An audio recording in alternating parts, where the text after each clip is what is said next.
ഹരി ഓം.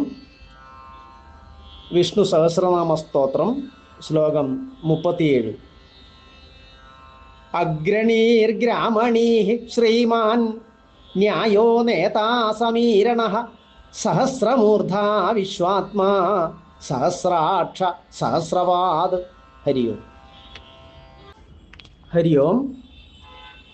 218 നാമം.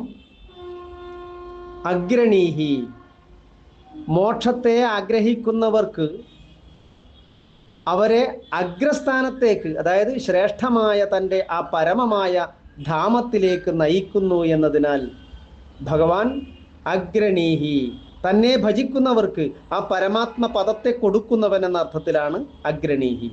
219 നാമം.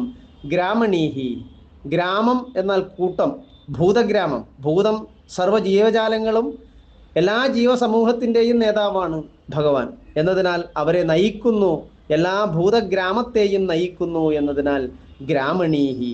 220 നാമം.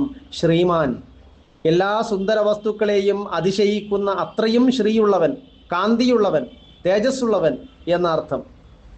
221 നാമം. ന്യായഃ, എല്ലാ ശാസ്ത്രങ്ങളിലും എന്തൊക്കെയാണോ ഭഗവാനെക്കുറിച്ച് പറഞ്ഞിട്ടുള്ളത് അതൊക്കെ സത്യമാക്കി തീർക്കുന്നവൻ. അതൊക്കെ യുക്തിയുക്തം നമുക്ക് പരിശീലിച്ചാൽ, നമ്മളത് പരീക്ഷിച്ചാൽ അത് സത്യമാണെന്ന് നമുക്ക് ബോധ്യപ്പെടും. അപ്പോൾ ന്യായമായിട്ടുള്ള കാര്യങ്ങൾ മാത്രമേ ഭഗവാൻ പറയുന്നുള്ളൂ.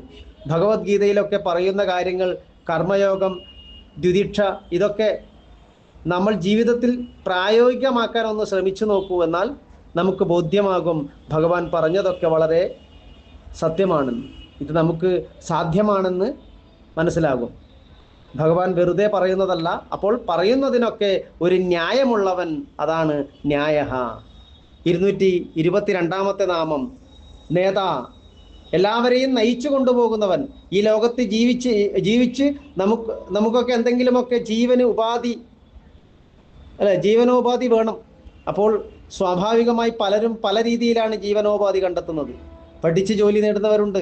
അങ്ങനെയല്ലാതെ പലതരത്തിലുള്ള വ്യാപാരം, പല രീതിയിലുള്ള ആളുകൾ വ്യാപാരത്തിലൂടെ പണം സമ്പാദിക്കുന്നുണ്ട്.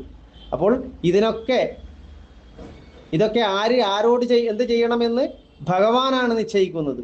അങ്ങനെ അവരുടെ ഒരു നേതാവായിട്ട് ആര് എന്തൊക്കെ ചെയ്യണമെന്ന് നിശ്ചയിച്ചുകൊണ്ട് താൻ സൃഷ്ടിച്ച എല്ലാ ജീവജാലങ്ങളെയും നയിച്ചു കൊണ്ടുപോകുന്നവൻ എന്ന അർത്ഥത്തിൽ നേതാ. 223 നാമം. സമീരണഃ, സമീരൻ എന്നാൽ കാറ്റ്. വായുവിൻ്റെ രൂപത്തിൽ ഉച്ഛ്വാസവായുവായിട്ട് ഈ പ്രപഞ്ചത്തെയും നിലനിർത്തുന്ന, ഒപ്പം ഓരോ ജീവനിലും ഓരോ ശരീരത്തിലും അവരുടെ നിശ്വാസവായുവായി, പ്രാണവായുവായി അവരെ നിലനിർത്തുന്നതും ആരാണ്? ഭഗവാനാണ്. അങ്ങനെ ജീവവായുവായിട്ടിരിക്കുന്നവൻ എന്ന അർത്ഥത്തിൽ സമീരണഃ. 224 നാമം.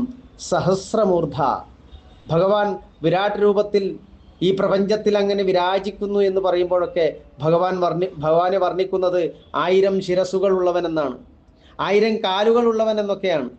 അതിനർത്ഥം അനേകം എന്നാണ്. അതാണ് ഇവിടെ പറയുന്നത്. സഹസ്രമൂർധ, 1000 അല്ലെങ്കിൽ അനേകം മൂർധാവുകൾ, ശിരസ്സുകൾ ഉള്ളവൻ എന്ന അർത്ഥം. 225 നാമം.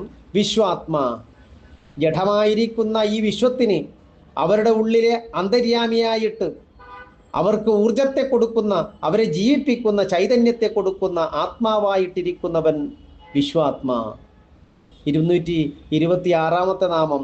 സഹസ്രാക്ഷഃ, ഇതും ആ വിരാട് സ്വരൂപ വർണ്ണനയിൽ ഉള്ളതാണ്, വിശ്വരൂപ വർണ്ണനയിൽ ഉള്ളതാണ്.